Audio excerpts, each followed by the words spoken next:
পানপুৰ বিশ্বনাথ ঘাটলৈ যোৱা যিটো মথাউৰি দলং ঘিলাধাৰী দলংখন সেই দলংখন 12 চনতে পানীয়ে উটুৱাই লৈ যায়।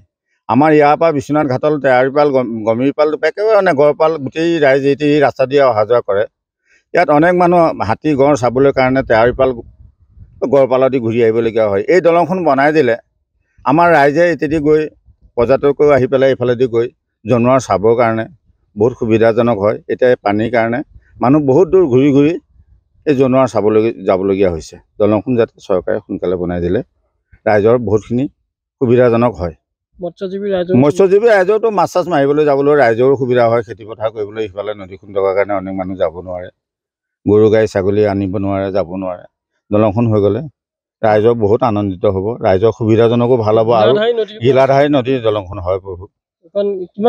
আজি এইখন দলংখনটো আমি জন্ম নোহোৱাৰ পৰাই এই দলংখন দেখিছোঁ, কিন্তু মাজ মুহূৰ্তত এই 12 চনৰ পানীয়ে দলংখন উঠাই লৈ গুচি গ'ল। কাঠৰ দলং আছিলে, এই দলংখন উঠাই নিয়াৰ পৰা মানে গৰু ছাগলী মানুহ দুনুহ অহা যোৱা অনেকখিনি অসুবিধা হৈছেনে। আৰু এতেদি আগতে এই স্কুলীয়াবিলাক অহা যোৱা কৰিছিলে, এই দলংখনৰ কাৰণে এতিয়া স্কুলীয়াও অহা যোৱা কৰিব নোৱাৰা হ'ল। কিছুমান আহে আৰু মানে বহুত ঘূৰি ঘূৰি আহে, কিছুতো নাহে হ'ল, এইখন স্কুলেই বাদ দিলে। এতিয়া চৰকাৰক দাবী জনাইছোঁ দলংখন হৈ গ'লে আমাৰ সেইখিনি গাঁৱৰ ৰাইজে আহি এই স্কুলখনত মানে পঢ়া শুনাৰ কাৰণে অনেকখিনি সুবিধা হয়।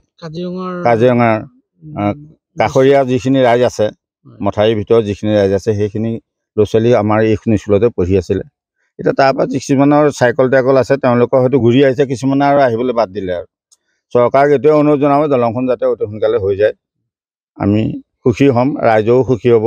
আমাৰ মাছ মৰা মানুহ খৰি খেৰ গৰু ছাগলী অনা নিয়া বা পৰ্যটক অহা যোৱাও অনেকখিনি সুবিধা হ'ব।